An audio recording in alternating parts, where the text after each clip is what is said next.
বাড়ির খুদে বা প্রবীণ সদস্যের জরুরি ওষুধ কি শেষ? ভাবছেন বুধবার সকালে বেরিয়ে কিনে নেবেন? তাহলে সমস্যায় পড়তে হবে, কারণ মঙ্গলবার রাত 12টা থেকে 24 ঘন্টার জন্য বন্ধ থাকবে ওষুধের দোকান। দেশজুড়ে ধর্মঘটের ডাক দিয়েছে the all India organisation of chemist and druggist বা AIOCD। এই রাজ্যে যেহেতু নতুন সরকার এসেছে, তাই Bengal chemists and druggist association জানিয়েছে 24 ঘন্টা নয়, তারা 12 ঘন্টার জন্য প্রতীকী ধর্মঘট পালন করবে, মঙ্গলবার রাত 12টা থেকে বুধবার বেলা 12টা পর্যন্ত।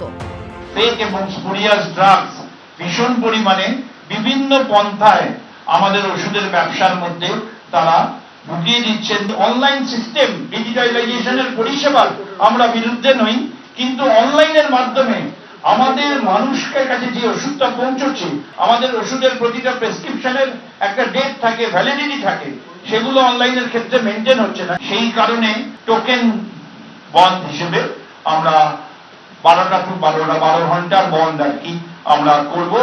কেনই ধর্মঘটের ডাক? সর্বভারতীয় ওষুধ ব্যবসায়ীদের সংগঠন AIOCD সূত্রে খবর, ড্রাগ কন্ট্রোলের নিয়ম না মেনে ই-ফার্মেসিগুলির দেদার ওষুধ বিক্রি হচ্ছে অনলাইনে, বিক্রি হচ্ছে জাল ওষুধ, বিপুল ডিসকাউন্টে প্রতিযোগিতায় নষ্ট হয়ে যাচ্ছে ওষুধের মান। এসবের প্রতিবাদেই ধর্মঘটের ডাক দেওয়া হয়েছে। মানুষ বাইরে যাওয়ার সুযোগ ছিল না লকডাউনের জন্য, সেই সময় মানুষ কি করে ওষুধ পাবে সেই কথা চিন্তা করে কেন্দ্রীয় সরকারের থেকে একটা টেম্পোরারি রেগুলেশন চালু হয়, তার নাম 220E। আমরা ডোর ডেলিভারি বা মানুষের কাছে পৌঁছে যাওয়ার একটা আইনগত সম্মতি পেয়েছিলাম। আইনটা ইউজ করে কিছু MNC হাউস বলুন থেকে শুরু করে বিভিন্ন বই পড়া কিছু অনলাইন আছে, যারা কিন্তু এখনও ওই ডোর ডেলিভারি করছে, যে এই রুলটা যেন খুব তাড়াতাড়ি উইথড্র করা হয়। ধর্মঘটে দেশজুড়ে কয়েক লক্ষ ফার্মেসি বন্ধ থাকবে বলে আশঙ্কা করা হচ্ছে। তার ফলে বহু রোগী সমস্যায় পড়তে পারেন। তবে AIOCDর তরফে জানিয়ে দেওয়া হয়েছে, সরকারি ও বেসরকারি হাসপাতালের সামনে থাকা ওষুধগুলিকে ধর্মঘটের আওতার বাইরে রাখা হবে। ঝিলম করঞ্জাইয়ের রিপোর্ট, ABP আনন্দ, কলকাতা। 4 দিনের মধ্যে দুবার ফের বাড়ল পেট্রোল ডিজেলের দাম। খরচের বোঝা বাড়ল সাধারণ মানুষের ঘাড়ে। কলকাতায় পেট্রোলের দাম লিটার পিছু 96 পয়সা বেড়ে হলো 109 টাকা 70 পয়সা। ডিজেলের দাম লিটারে 94 পয়সা বেড়ে হলো 96 টাকা 60 পয়সা। এবারের দাম বৃদ্ধির ফলে 2022 সালের মে মাসের পর থেকে পেট্রোল এবং ডিজেলের দাম দাঁড়ালো সর্বোচ্চ। এই যে পেট্রোল ডিজেলের দাম বৃদ্ধি পাচ্ছে, সেই পেট্রোল ডিজেলের দাম বৃদ্ধি পাওয়ার ফলে স্বাভাবিকভাবেই যারা গাড়ি নিয়ে প্রত্যহ বেরোন, তাই সেই সব গ্রাহকদের একটা সমস্যার সৃষ্টি হচ্ছে ঠিকই, কিন্তু গ্রাহকদের মধ্যেও কিন্তু মিশ্র প্রতিক্রিয়া দেখা যাচ্ছে। এবং এই পেট্রোল ডিজেলের দাম বৃদ্ধি পেলে সামগ্রিকভাবে সমস্ত কিছুর দামই বৃদ্ধি পায়। গাড়ি নিয়ে বেরোনো না বেরোনোটা আমাদেরকে একটুখানি মেনে চলতে হবে। এটা আমার একজনের প্রবলেম নয়, আর এই যুদ্ধটা সবাইকে লড়তে হবে। কিছু কিছু জিনিস আছে যেখানটা আপনাকে মানিয়ে নিতে হবে, তো মানিয়ে নিচ্ছি আমরা। আমেরিকা এবং ইসরায়েলের সঙ্গে ইরানের যুদ্ধে পশ্চিম এশিয়ার অশান্ত পরিস্থিতি। বিশ্ববাজারে অপরিশোধিত তেলের দাম বৃদ্ধি, বিশ্বজুড়ে জ্বালানি নিয়ে প্রবল আশঙ্কা। এই পরিস্থিতিতে গত 10ই মে পেট্রোল ডিজেলের ব্যবহারে সাশ্রয়ী হওয়ার জন্য দেশবাসীর কাছে আর্জি জানান প্রধানমন্ত্রী।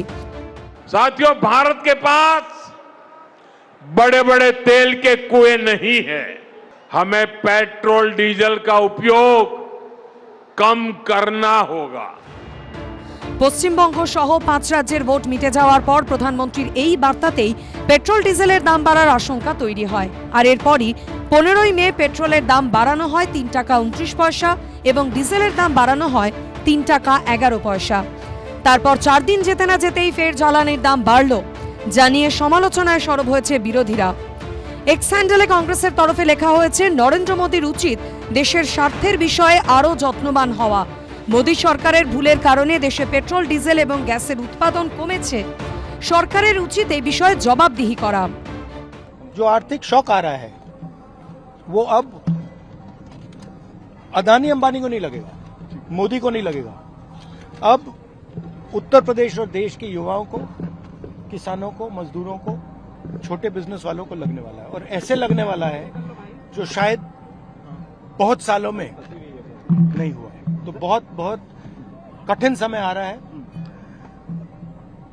एक्शन लेने के बजाय नरेंद्र मोदी देश से कह रहे हैं कि फॉरेन ट्रिप पर मत जाओ, और नरेंद्र मोदी दुनिया का चक्कर काट रहे हैं। तो ये हालत है। একবার হিসাব করে দেখুন, মনমোহন সিং এর সময় থেকে আজ পর্যন্ত এই 12-15 বছরে কত গুণ দাম বেড়েছে, আর মাননীয় মোদীজি ক্ষমতায় আসার পর থেকে বেড়েছে। গত 1-1.5 বছর ধরে তেলের দাম দুনিয়াতে বেড়েছে, আমাদের তেল কোম্পানিগুলো লক্ষ লক্ষ কোটি টাকা ক্ষতি হয়েছে। তাও সরকার মানুষের উপরে চাপ আসতে দেয়নি, কিন্তু পরিস্থিতির কারণে কিছু তো মানুষকেও স্যাক্রিফাইস করতে হবে। ইরানের ওপর আমেরিকা এবং ইসরায়েলের হামলা এবং তার জবাবে তেহরানের পাল্টা আক্রমণের পর থেকেই বিশ্ববাজারে অপরিশোধিত তেলের দাম 50%-এরও বেশি বৃদ্ধি পেয়েছে। বিশ্বের বাজারে মঙ্গলবার ব্রেন্ট ক্রুড অয়েলের প্রতি ব্যারেলের দাম $110। কবে পশ্চিম এশিয়ার পরিস্থিতি স্বাভাবিক হবে? আর কত ধাপে বাড়ানো হবে পেট্রোল ডিজেলের দাম? আর কত বোঝা চাপানো হবে সাধারণ মানুষের ওপর? হিন্দোলদের রিপোর্ট, এবিপি আনন্দ, কলকাতা। এবিপি আনন্দ, এগিয়ে থাকে, এগিয়ে রাখে।